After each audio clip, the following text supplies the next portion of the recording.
Вишокот на наставници нема да представуваат проблем во државата. Тие ќе бидат функционални.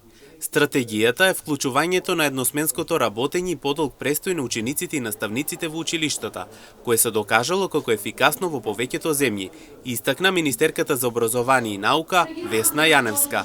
И според нејзе наставникот не може да биде вишок. Со оглед на тоа што се случува со нашата демографија, масовното иселување на нашето население надвор од земјата, веќе се појавува така наречен вишок на наставници, иако лично сметам дека наставник не може да биде вишок, ние само треба да ги направиме функционални.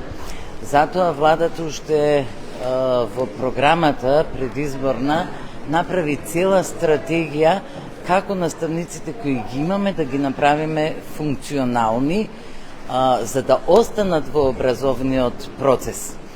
Стратегијата е едносменското работење, подолгиот престој на учениците и на наставниците во училиштата и целодневната настава, која се покажала како многу ефикасна во повеќе земји.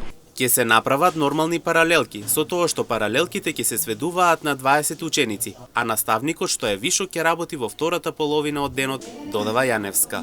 Каде наставниците, кога ќе направиме нормални паралелки, не паралелки од по 10 ученици, 15 ученици, туку да речеме ќе ги сведеме на 20, наставникот што е вишок ќе продолжи да работи во втората половина на денот, според програмата на училиштата, која опфаќа многу додатни предмети, изборни, воннаставни активности, други наставни активности, работа со деца кои имаат потешкоти во учење, работа со талентирани деца, дополнителна настава, додатна настава, општествено корисни работи.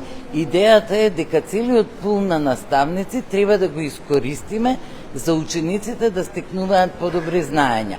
Дополнително познато е дека одредени институции во државата се со слаби човечки капацитети, јас ќе ги набројам, и Бирото за развој за образование, и Државниот просветен инспекторат, и Државниот испитен центар, и Центарот за средно стручно имаат потреба од искусни, сериозни луѓе. По измените во законите, на наставниците ќе им се понуди да се префрлат во институциите за да може да го дадат своето образование, односно да го пренесат своето искуство на оние што им треба обука и помош. Процесот е голем и комплициран, но Министерството има волја да направи нешто за целокупното образование на учениците во државата.